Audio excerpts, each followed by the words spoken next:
So did it work? Yep. Cool. All right. You're doing the thing, right? Jake. I'm doing the thing. Awesome. I love it when you do the thing. The thing. My wife. Okay. Let's count down. 3, 2. Welcome back, film enthusiasts, to another riveting episode of the Fantastic Mr. Podcast. Tonight, myself, Justin, and Zach will be delving into the deep realms of history and imagination as we explore the impact of the nuclear bomb on Eastern and Western cinema. Strap in as we dissect the parallels between the highly successful films Oppenheimer and Godzilla Minus One and their franchises. Get ready for an explosive discussion on how these cinematic masterpieces reflect the enduring legacy of one of humanity's most pivotal moments.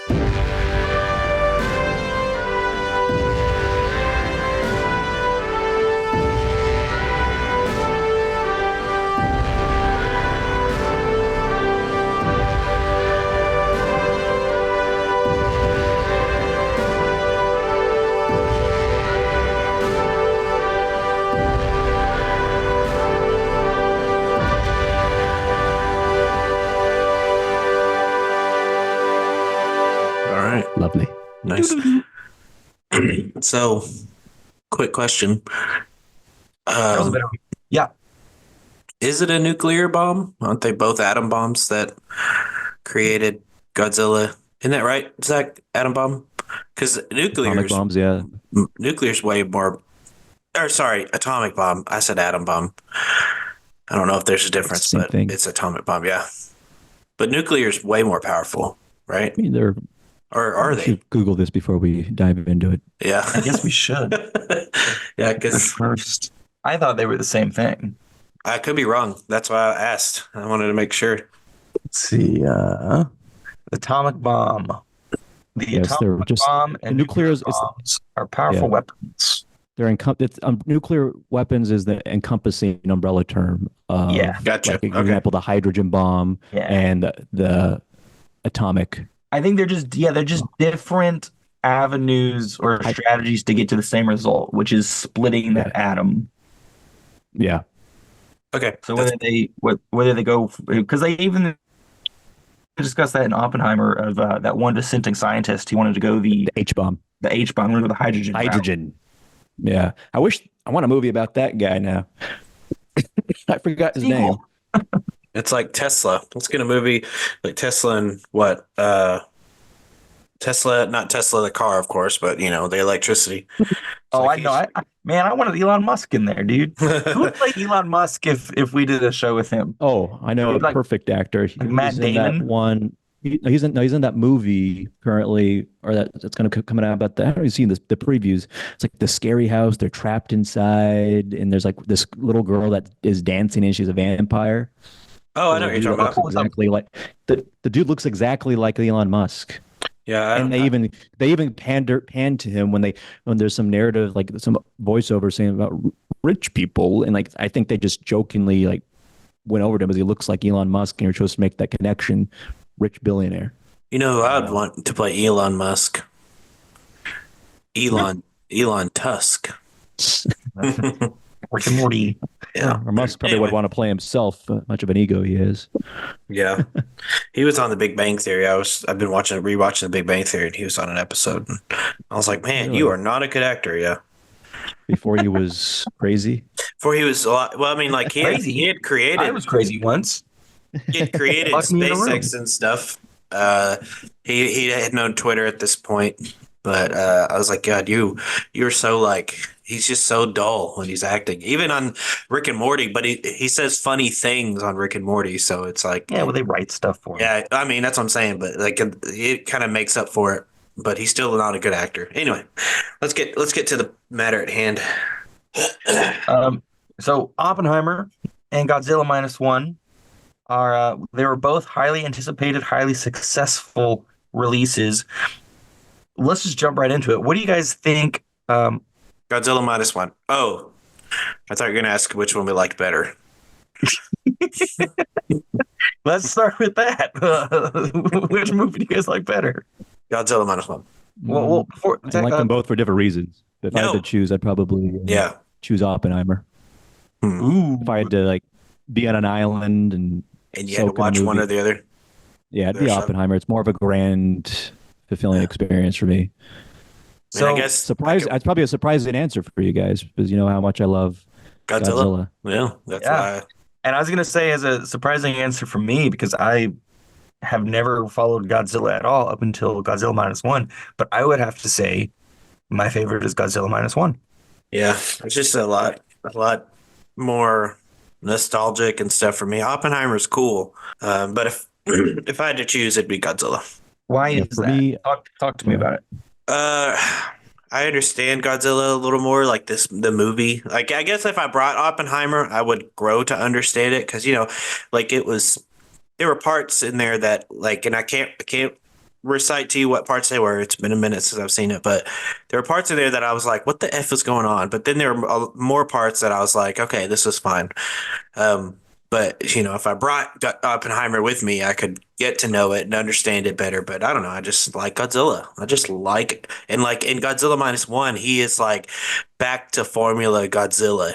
He's not running down the city with King Kong, and he's not helping humans out and all this stuff. And he's just like, I'm pissed. I have no reason why I'm pissed, but I'm gonna destroy everything in my path. Kind of Godzilla. And so I don't know. I just liked it. That's from Tobey Maguire's Spider-Man with back to formula. See, and Zach, what about you? Why do you choose Oppenheimer over Godzilla?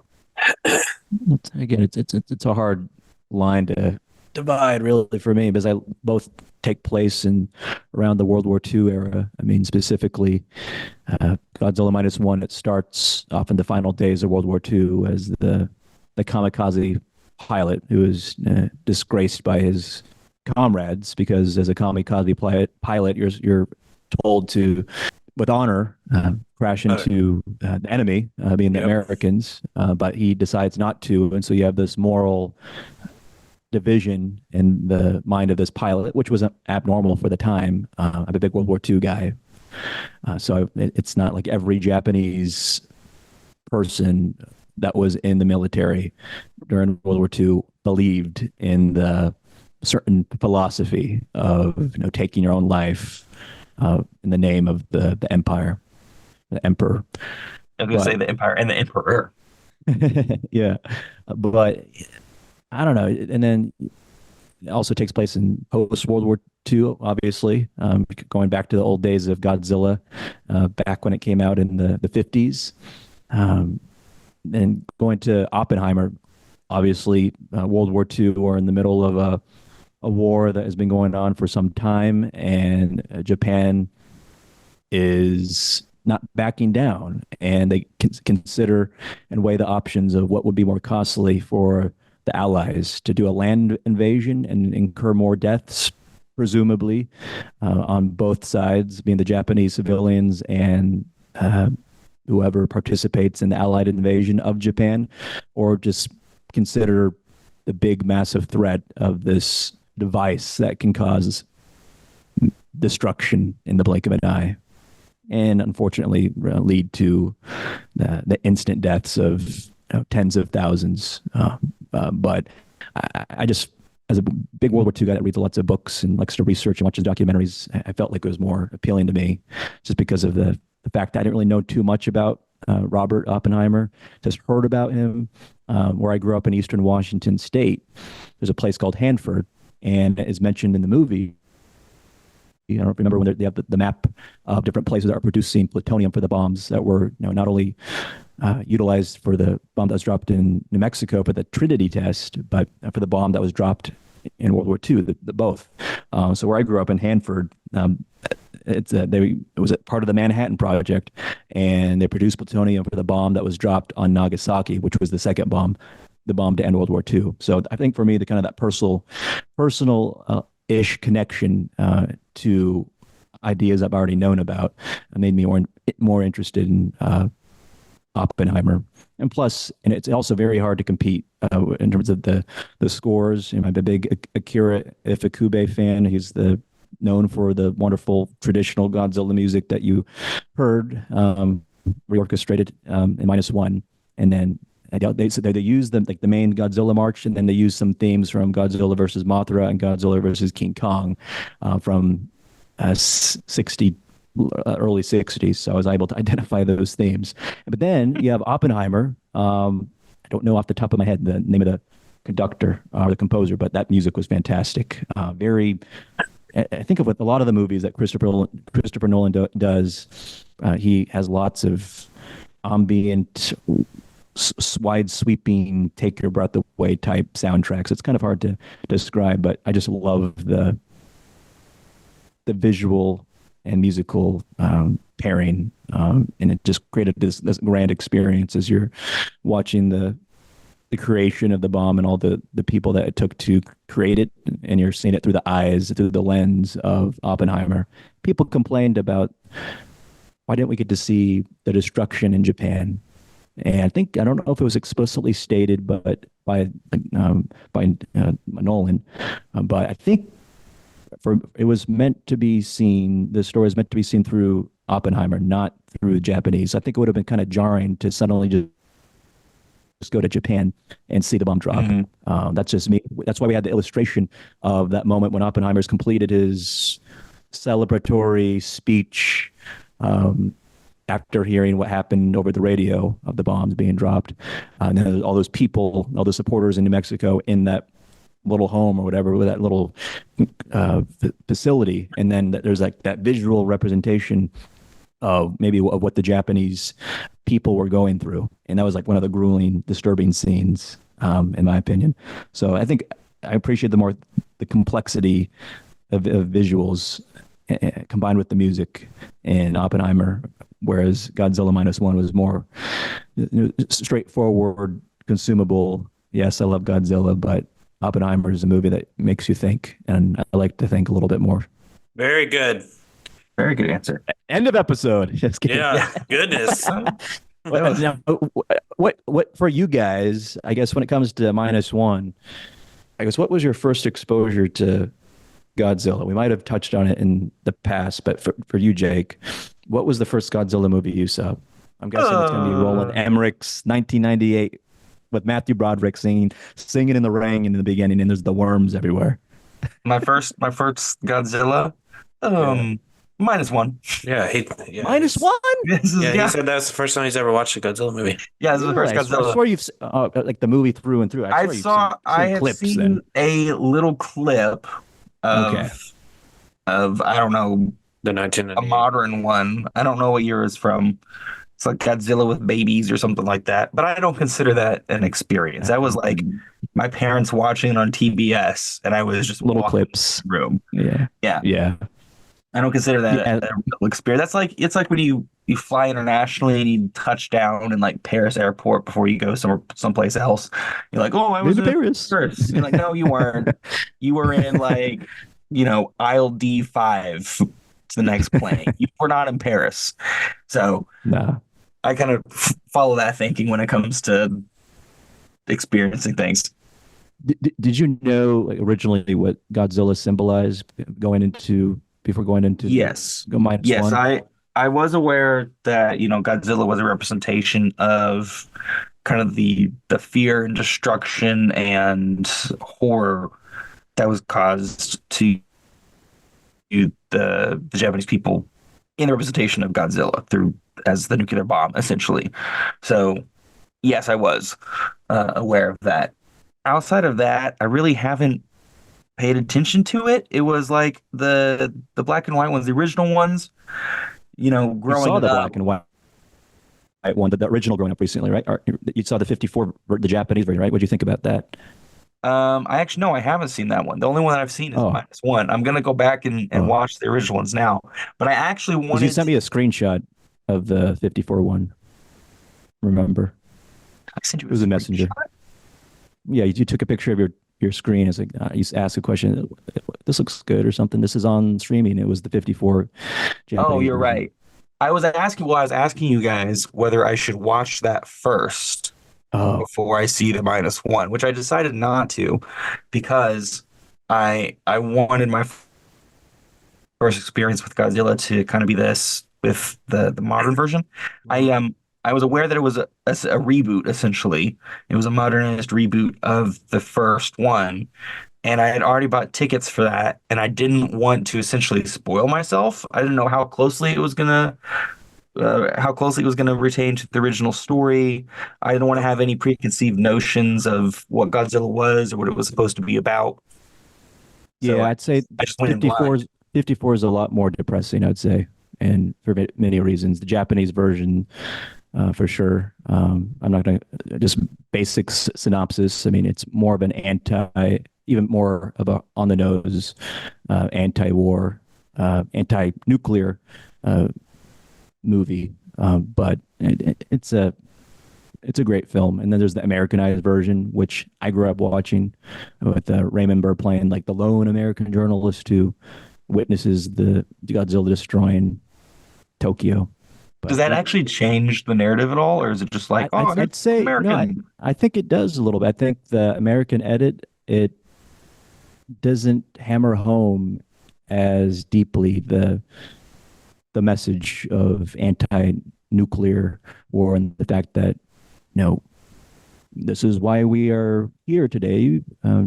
Just after the war, uh, tests being conducted and Godzilla being made, but the American version it doesn't. It takes away certain scenes, I believe, Really? and yeah. So that's one of the only pet peeves of mine, but it's not a major deal. I still enjoy Raymond Burr's added scenes, but it's kind of jarring at times because you could tell when there's added scenes, like in the middle of the like what you probably will remember as the Japanese version. But yeah, they're both. I mean, it's the Hallmark Godzilla movie. I mean, the Gojira or Godzilla King of the Monsters. It was kind of the American title. And so yeah, so you'll have to see it one day. But yeah, it's the most it's up there. I think probably number one for me, and then -1's probably number two as far as Godzilla movies. Do you think the addition of the American journalist and the fact that they removed some scenes of the original Godzilla would have to do with the fact that, we're the ones that dropped the bomb on them? Probably a studio decision, probably. Yeah.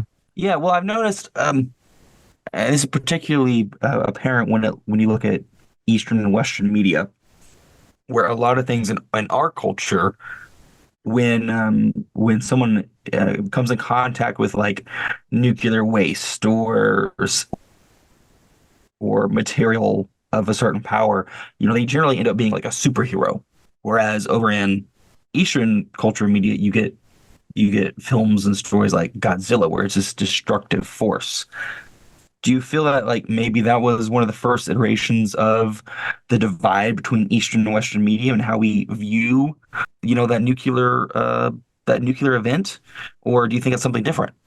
Yeah, I think it's a little bit of showcasing the divide in different cultures and portraying nuclear power for sure.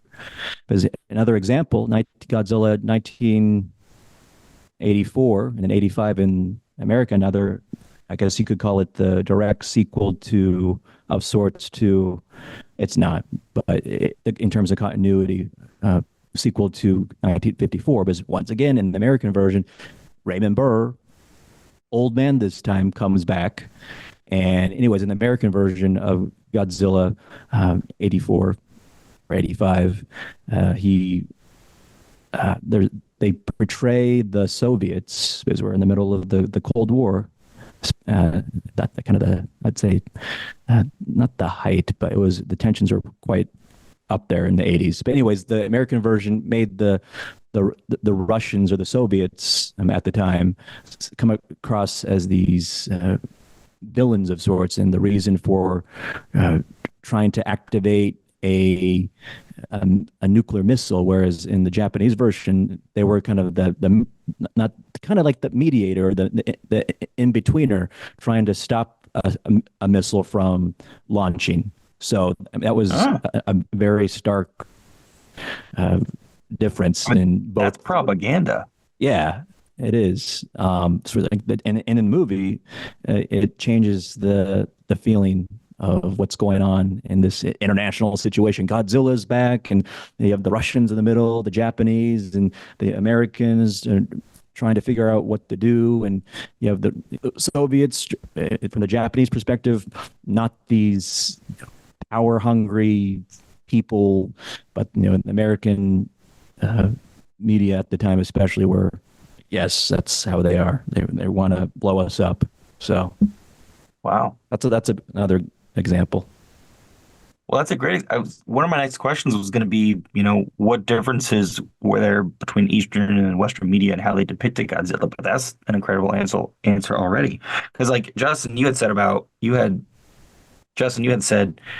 how a lot of the modern Godzilla movies are more just like action flicks that he's like helping out humans, he's fighting Godzilla and other monsters and such. Uh, Whereas yeah.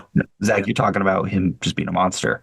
Well, He's a symbol yeah. of evil and nuclear symbolism versus that more actiony savior of the day type of guy, which we're kind of seeing a kind of a rebirth with the MonsterVerse, which was they did this during the 60s, 70s with the more child-friendly Godzilla movies, but we're back with it, I think, with MonsterVerse. I think you've seen the trailers of the next Godzilla King Kong movie, and you see uh, Kong and Godzilla coming out of the ground and running together as if it's this Marvel movie. People are opposed to that, but like I'll be like to them, I guess you guys haven't seen the Showa era of Godzilla movies where Godzilla is literally flying around using his own breath and like kicking people and throwing branches down King Kong's throat. So that's how I respond to those people. By the Well, way, go ahead, Justin. my first experience with Godzilla was King Kong versus Godzilla. I didn't get to say it earlier, so I'm saying it now. And there's another example, Justin. There's a difference between the Japanese and American version as far as the portrayal of the ending. I don't I know if you didn't realize remember. there were two versions. I thought we just had it on VHS and I watched it a Mhm. lot. I remember that one and I vaguely remember seeing Mecha Godzilla. Oh no, Mecha King Kong. Um, in one movie, but I don't remember which movie that was. Mm. But I do remember seeing it. But I mostly watched King Kong versus Godzilla, and actually own it on Blu-ray. I found it, I think, at like Best Buy or something for $5. I was like, I'll take it. I think I got it at Walmart. But that was the first time I experienced Godzilla until the 1998 came out. I remember seeing that, and now I watched it again as an adult, and I was like, man, it's it's not it's not good. It's just it's kind of because he's not like a dinosaur type monster like he is. He's more like an iguana.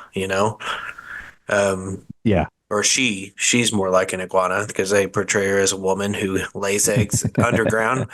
Um, and anyway, then of course, I remember when Godzilla 2000 was the trailers were playing for Godzilla 2000, and I was like, "Oh, sweet, another Godzilla movie." And I think we've talked about this where people thought it was another like American version type movie, and then I remember seeing it on TV, and I stopped and I started watching it, and it was the Japanese, like it's a Japanese movie, and I was like, "Oh, screw this!" And I kept moving. I kept like moved on because I was probably Oh, like 12 years old, so I wasn't about to watch any foreign film, and But wasn't it dubbed? The English dub on TV?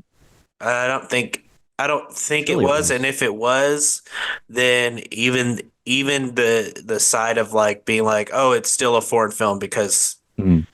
you can tell, because that's Yeah. kind of how I feel with live action dubbed movies now. Is I don't want to watch them because it's like this guy moving his mouth, and then this Asian person moving their mouth, and then this white guy is like, "Hello, how are you?" And it's like, no, no, I don't want to do this.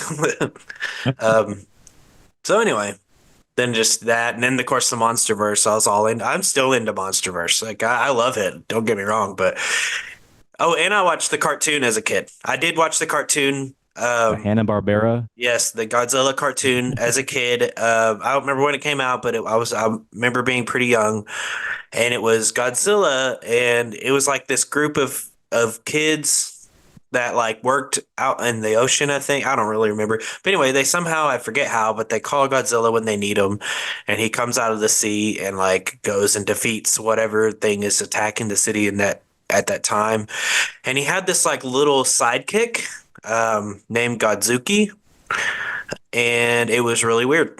But I watched it all the freaking time. I loved that show.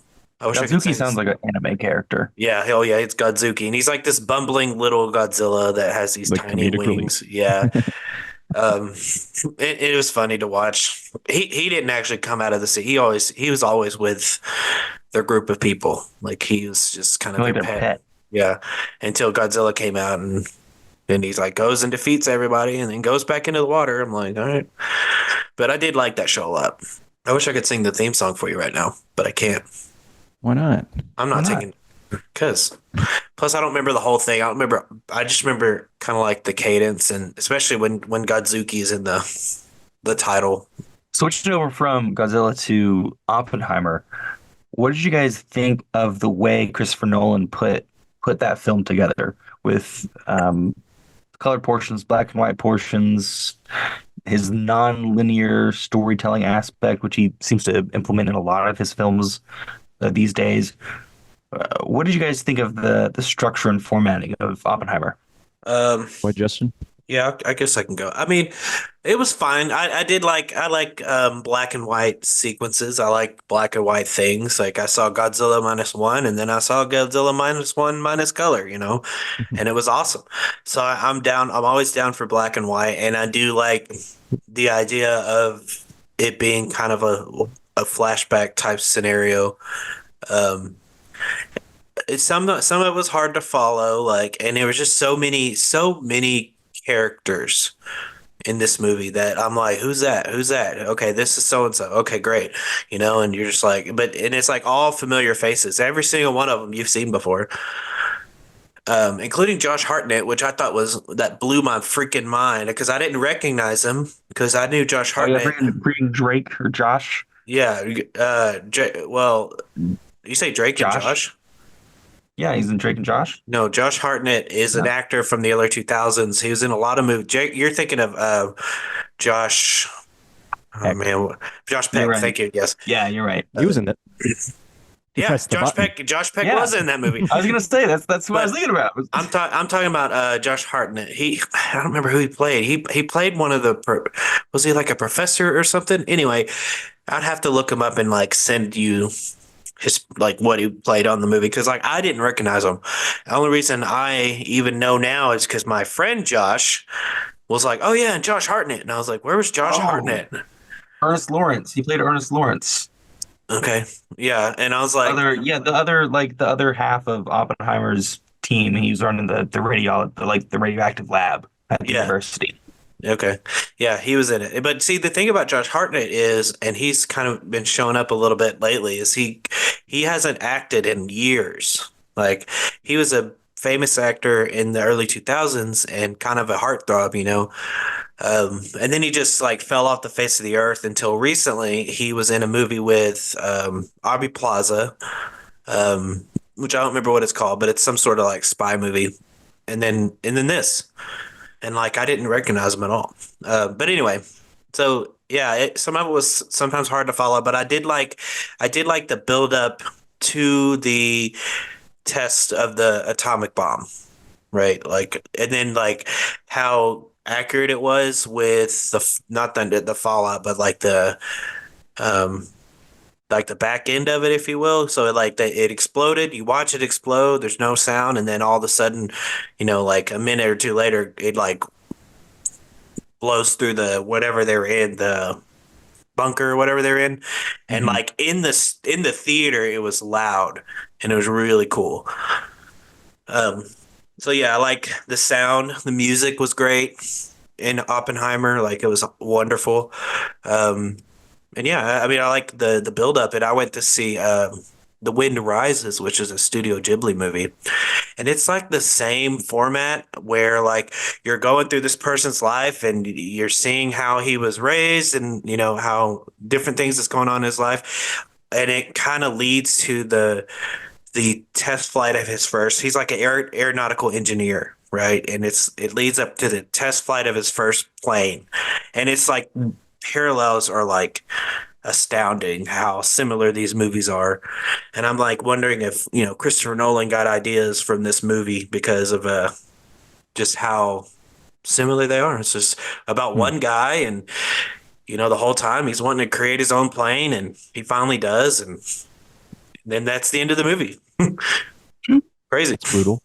Interesting. It's another correlation between the Eastern and Yeah. And Western yeah. media. It was but anyway, yeah, I liked Oppenheimer, and I need to watch it again. Like Zach says, he's a thinker, and I do enjoy thinking. Don't get me wrong, but you know, if I had to pick one or the other right now, it would be Godzilla. But I think it's because that is the movie I saw the most recent, and I really, really, really loved. But it is a lot more straightforward. I would agree with you. There is a lot more straightforward than Oppenheimer is. Like any of Christopher Nolan's movies, it seems like you got to really pay attention or watch it several times. You got to really pay attention. Yeah, I really, I really liked Godzilla minus one, and I saw it in the minus color as well. I figured like if I'm gonna watch Godzilla for the first time, I might as well like pay homage to the OG and watch it in black and white. And I honestly can't imagine seeing that movie in color. I can't imagine what it would be like. I feel like it would be a disservice to see it in color because the black and white fit the tone and story so well. And that was one of the reasons that I loved minus one so much was because it was so emotionally emotionally driving. If we had to compare the two, I would say Oppenheimer was like, as you said, a very intellectually driven film, whereas Godzilla minus one was a very like emotionally driven film. It's the narrative piece of it was honestly quite simple, but the heart that the characters put into it and the great representation of the feelings and struggles they're going through were represented very well with almost the backdrop of Godzilla. Like it really wasn't about Godzilla. It was just the catalyst for everything that was going on in the film. Yeah, you know, speaking of that, I listen to IGN Game Scoop, and sometimes I talk about movies. And the host of the show said something that was interesting, um, and it's not very long. Just that, like, this Godzilla did it right, where they have human characters and they have Godzilla character, and they did both elements right. Whereas the American version struggled to do that on either side, it seems. That's all I had to say about that. They're gonna make Godzilla like I don't understand. Like they just make Godzilla like a good guy, like on the team. Well, yeah, because even in the first one, the first legendary version, which is the monster verse, you know, he defeats the Mutos and it's like, and then he just goes back into the sea. And I'm like, there's no way a giant radioactive monster would just be like, all right, well, I'm going to go back into the sea My now. my job's done. Yeah, like no, and I just don't. It doesn't. I mean, I think what I really like about those movies is just the presence of monsters on screen. Like when it comes to the American versions, because the human stories aren't interesting at all. You're just Mhm. like, I just No. need Godzilla, please. I'm okay with They're like Godzilla and King Kong, and I'm okay with Godzilla and King Ghidorah. Like, give me monsters, please. If you're gonna not give me a good human story, just give me more monsters. Whereas uh, this one, Godzilla minus one, just I think really knocked it out of the park with the human story, the human element, and the Godzilla element. yeah, Yeah. so like the modern films, the human characters are the like the chip for the like case. So they're like the delivery method for the monster action, whereas minus one, they're the meat. Oh And yeah, Godzilla yeah, is a supporting piece to that. yeah. But even as a supporting piece, he's awesome, and he looks great. You know, it's just you don't with Godzilla, you don't have to do all this let's befriend him with with King Kong, and now they gotta defeat a tribe of giant monkeys. I'm like, dude, you don't have to do all that with Godzilla. He is Godzilla. Like, put him on screen and have him fight something, and people will enjoy it. That's all you got to do. But Americans, they're so focused on that on story, and they need to make sure the story goes a certain way, I guess. That they think about it so much that it screws it up. Whereas like the -1, the story was interesting, and it wasn't like, I don't know, it didn't seem like there was much thought put into it. You have a kamikaze pilot that didn't want to fulfill his purpose, and then he gets to fulfill his purpose without having to die. Boom, done. You know what I mean? Whereas the other ones, I don't even really remember the human stories in the other ones. I think for the legendary Godzilla movie, the first one, what was it, 2014? Yeah, I think so. I enjoyed the human element with Bryan Cranston's character, and Yeah, but until something happened to him, and then Yeah. after that, I didn't care about anyone else. spoiler alert, he dies. Okay. 2014, Yeah. Zach. But he was the best actor. Exactly. He was. It would have been Neither more wants to be interesting spoiled. if he stayed in the Yeah. movie. But then you have, Aaron Taylor Johnson and Elizabeth Olsen, who are great actors, but their story wasn't. I mean, what was his story? He needed to get back home, right? It's like, Yeah. okay, that's fine. And it became a little bit too on the nose for me with like America, rah military for me. It just Yeah. felt too much like And that. But I wish they should have kept Godzilla just destroying the city or just cities, and instead of having the Muto creatures to give it an excuse to say, oh, Godzilla, maybe he's not bad after all. But maybe we could have had just Godzilla through the first movie, and then the sequel. Perhaps they could introduce a crisis situation where Godzilla needs to save the day, so to speak. Yeah, it makes more sense too, because you have monsters that people know and already love. Whereas the Mutos, they were created for that movie. It's like, who cares about these guys? Which I guess The organization is called Muto, so. well, the things are called Mutos. They're like massive unidentified terrestrial organisms or something like that. You're thinking of Hydra. Yeah, I almost and said there's Hydra. What is that Monarch? It's the Monarch. Yeah, there's the show that's out as well. I've not seen it, but I guess it's more they mentioned focused on Mutos. it's more focused on the human characters versus Yeah, monsters, and that's people are up in arms over that. That was You the guys same. can never be happy. It's like ridiculous. Well, yeah, I know. That's another thing about Americans, is they can't be happy with anything. That's another Yeah. thing they mentioned in that same podcast was the host had watched Monarch, and he said there's just too many humans. There's not enough monsters. I'm like, well, for one thing, it's a TV show. The budget's not as big, and two, I mean, it's just easier, like cheaper, yeah, just more inexpensive to do these human characters than it is for Godzilla. I don't know. It's just I only watched I think I watched the first 2 episodes of that show, and I was like, okay, this is okay, but they do mention Mutos in that show as well, and then there's Monarch. Monarch, of course, is the company that.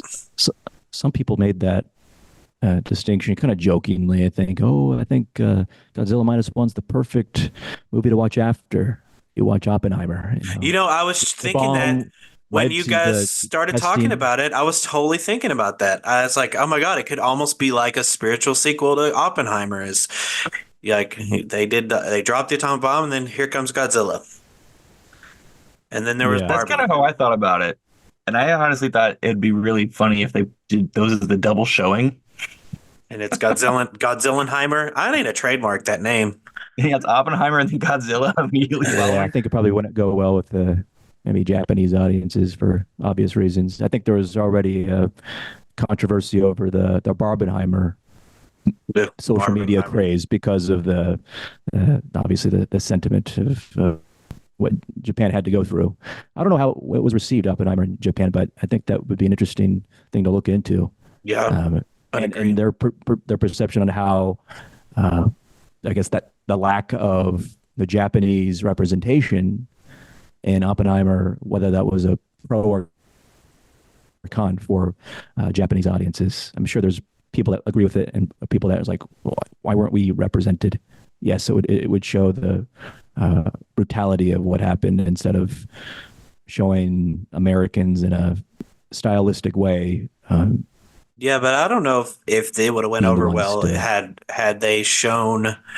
Because I don't did I know y'all mentioned this earlier. Did they show anything from Japan when they after they dropped the bomb in Oppenheimer? No, Yeah, No, they didn't show anything in Japan. yeah, they didn't I show think explosions either. yeah, exactly. I bet that was a conscious decision by Christopher Nolan where it's like let's not show that. Well, it's not about that. I think it was more it was all from the again. I think I already stated this. The Oppenheimer's this movie was from his perception, from his viewpoint. So he wasn't there in Japan, Oh and yeah, I they guess wouldn't. you're right. Hmm. That was the point. And I That's think that fair. was a. I mean, that was also possibly a great route to go I to agree. I agree. avoid anything blatant. But again, my curiosity wants to see a movie where the bombs. It's the movie's about the bombs itself, not the man behind it necessarily.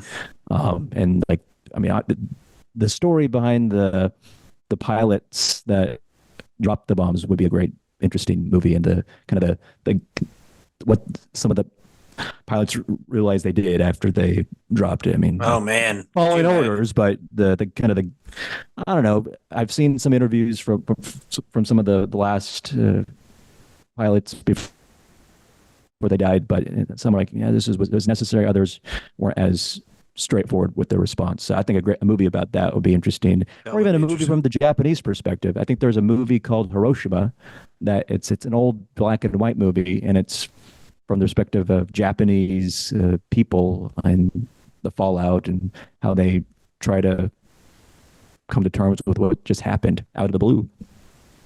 Yeah. Is Oppenheimer streaming anywhere? Do we know? I don't It know. is, I believe it's streaming on Max. Hmm. Oh, even better. I love Max. But I think Barbie and Oppenheimer is streaming on Max right now. You think Godzilla minus one's going to stream on I Max haven't seen because it's Barbie got yet. all the other man? Can we talk I about Barbie real quick? I take I that don't back. I know. apologize. It's not on Max. It's on Peacock. Okay. Did you say no, Zach? I don't think minus one's going to be on Oh, Max anytime soon. I But I thought. mean, it's not even on DVD.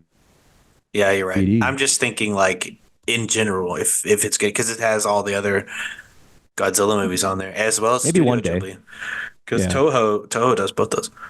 yeah. I Anyway. hope so. But I mean, I'm going to buy the physical version Oh yeah, I'm gonna first. buy that physical. Actually need to get Oppenheimer as well. I do want to rewatch it. I think next weekend Yeah, I I'm saw it. gonna. Like, for the viewers out there. Go ahead.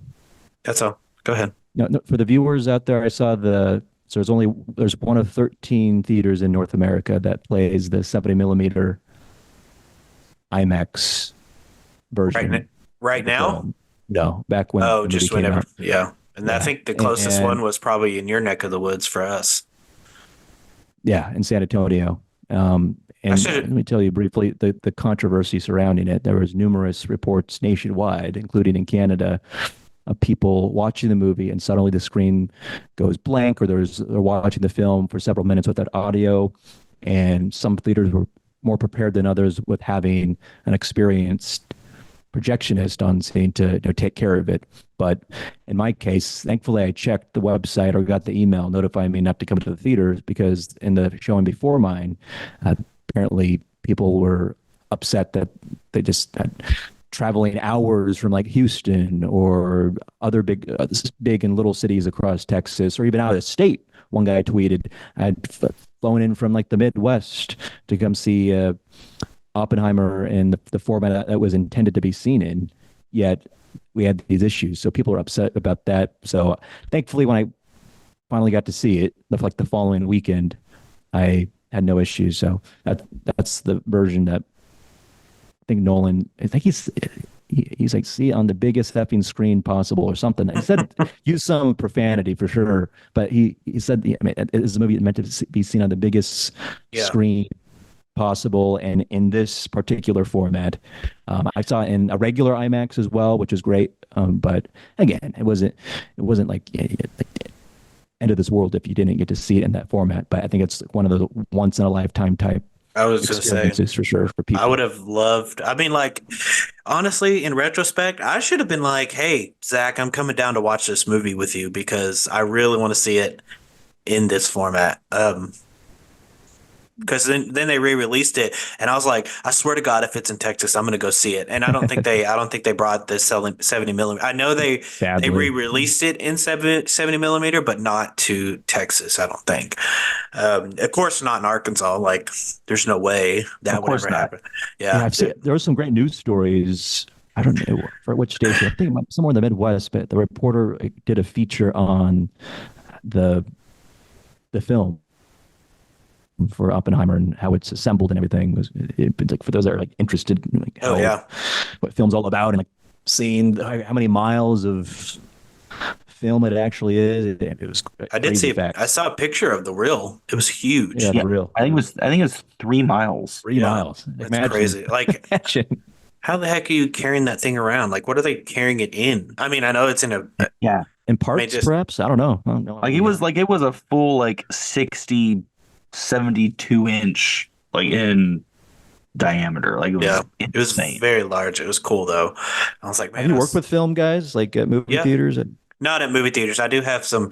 So one of my coworkers has had a bunch of home movies on film and some projectors, and I was like, oh my God, like if you don't mind, I would love it if you brought it up here just so I can like play with the projectors. And so she did. And I didn't actually play with it at work. I brought it home and played with it. And it's Hmm. just some 8 millimeter home movies. You know, they're this. Some of them are this big, and they're really like it was really cool. I had to teach myself. Well, I looked it up, but teach myself how to run the film through the projector and stuff like that. It was really cool.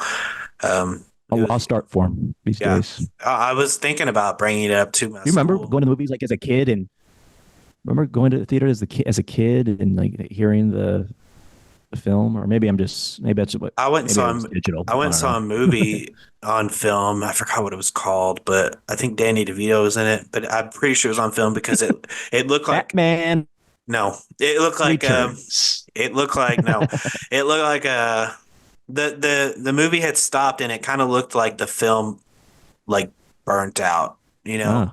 Ah, And so it was really cool. I mean, now it was really cool. Back then, I was like, "What the hell happened?" Of course, now I'm like, I don't even remember what the movie was called. I don't really remember anything about the movie. I think I just went because it was something to do.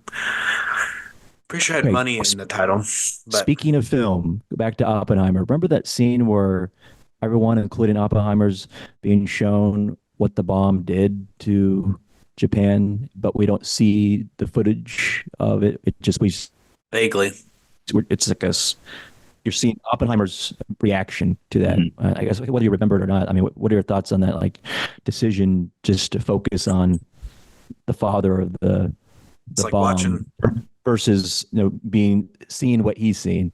I think it's a little more powerful. It's like watching a reaction video, kind of, except for reaction videos on like TikTok are stupid, because who cares?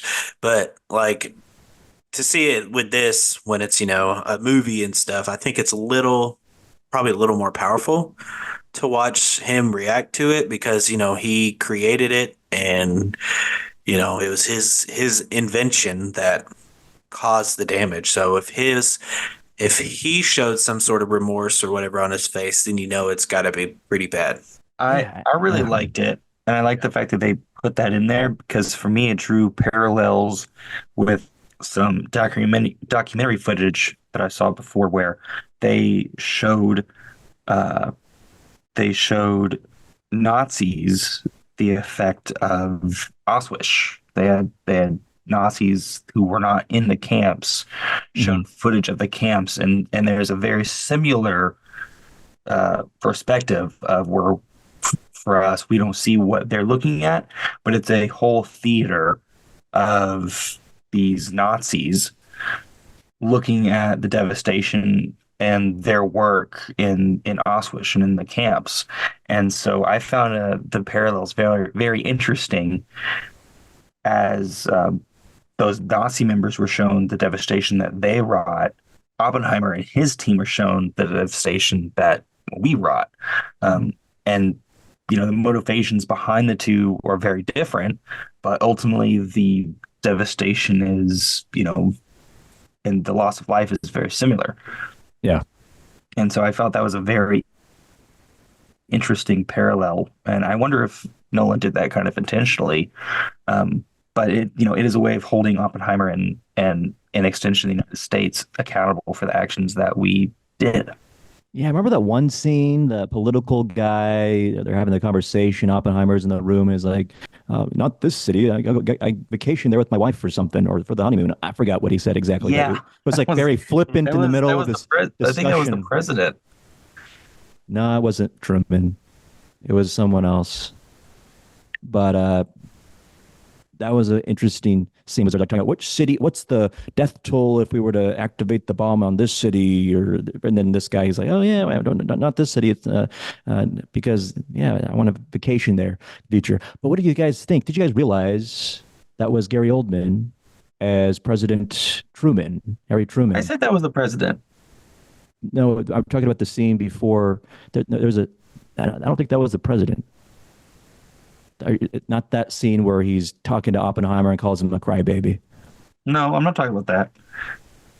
I don't think it was that. No, it definitely wasn't Truman before, because the first time we see Truman is when at the end when he's talking with Oppenheimer one on Is one, it? and Okay. he's like, "I'm getting the blame. You're not."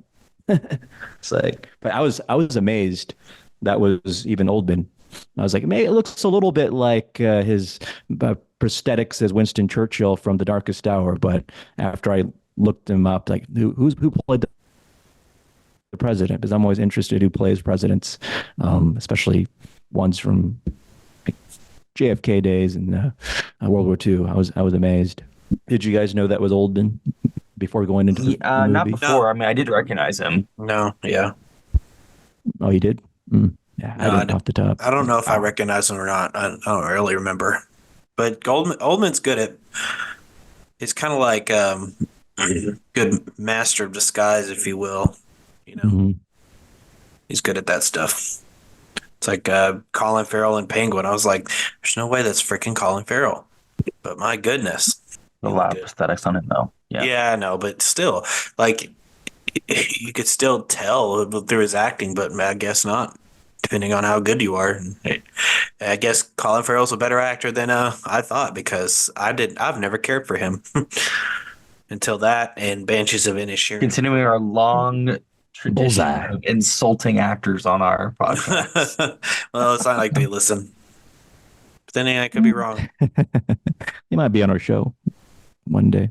Do you guys Okay. feel the representation of Oppenheimer um, potentially glorified his position or what we did in the movie, or do you feel like this was kind of because do you guys feel like this was a glorification of what we did and his role in it, or something else?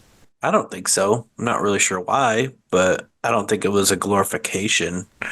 It's more just like this is what happened kind of thing. Yeah.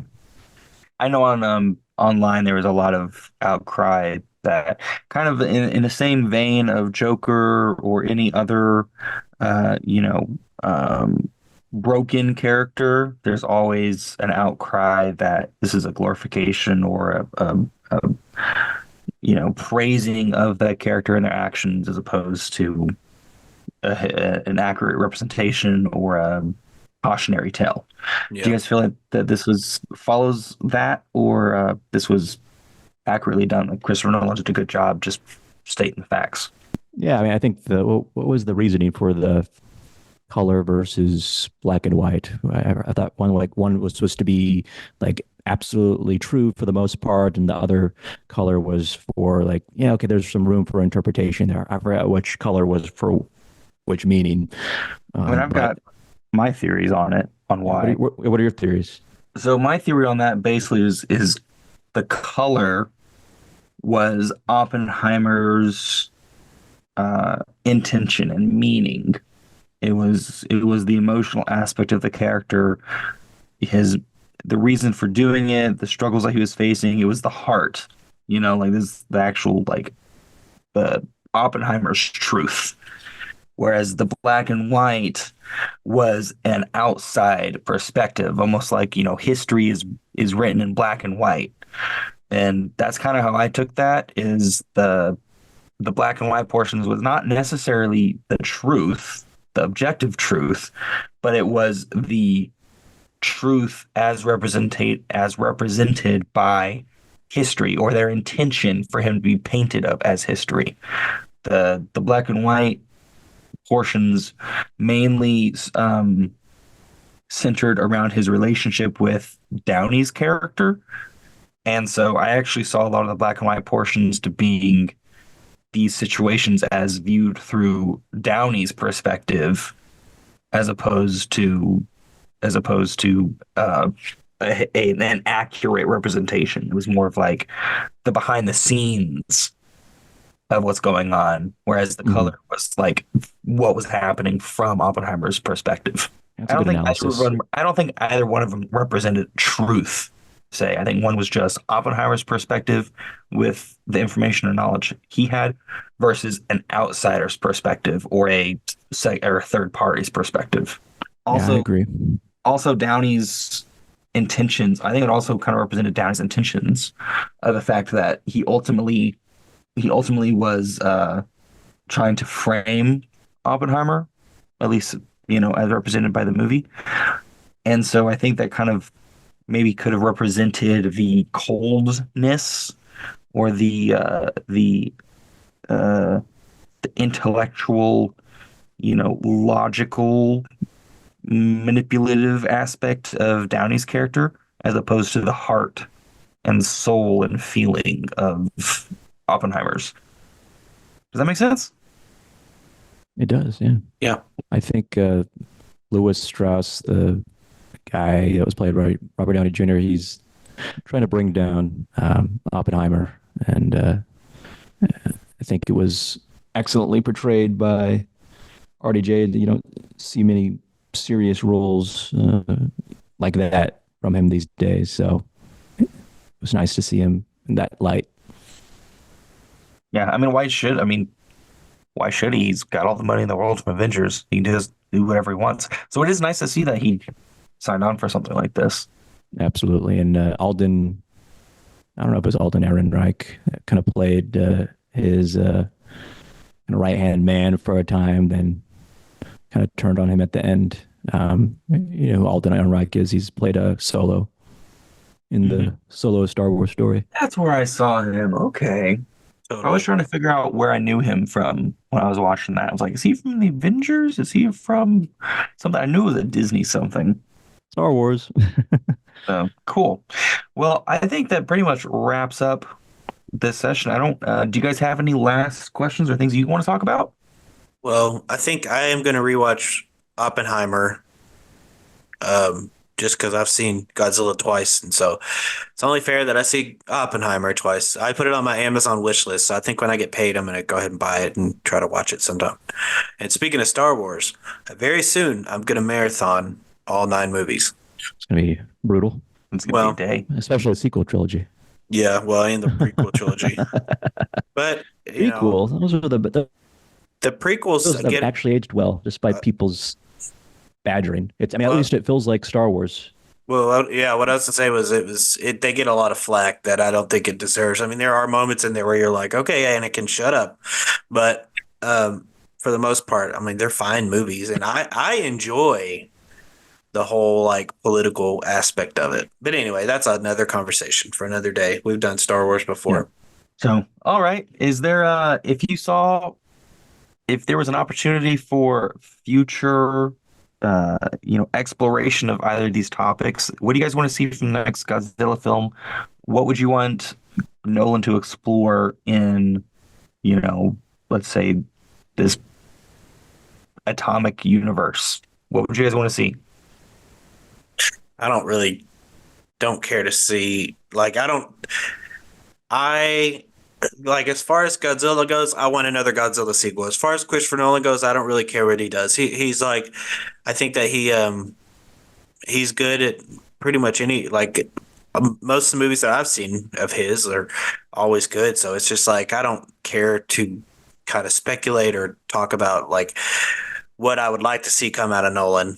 Just that he keeps doing his thing, He's And then, unpredictable. Maybe not yeah. Nolan. Okay, so maybe not Nolan in particular, but if there were other historical events or Mhm. individuals that you would like to see represented in In this film? style in film? I don't know. I don't What know. would I you want to could see? no idea off the top of my head, honestly. I think for me, probably World War II from the days when the U.S. was not involved, but up until Mhm. Pearl Harbor occurred, but not from the perspective of soldiers or the military, but from the perspective of what was going on in Washington and their reluctance to help the Oh, Allies until they were attacked, and then dive into kind of the politics of what brought the United States into the war, obviously from Pearl Harbor, and then they're like, okay, now we're in it. We were attacked. So, and then I think so. Obviously, it would be from Franklin Delano Roosevelt's perspective. So I'd like to see great Oh, that would be an portrayal of that. interesting. I think Gary Oldman would be good, and it also explore. I think Gary Oldman could also play the FDR. He had polio, and he was for the most part had difficulties, moving around, Well, standing. he was always So shown seated. yeah, They did that on purpose. so I think that would be a great movie. Maybe I mean the focus would I be would, FDR's perspective, but with other like political characters as well. yeah, I think that I would watch that. I mean, there's a movie about Harry Truman's perspective, so why not FDR? Yeah. Like, come on. And when it comes to Godzilla, I think Toho needs to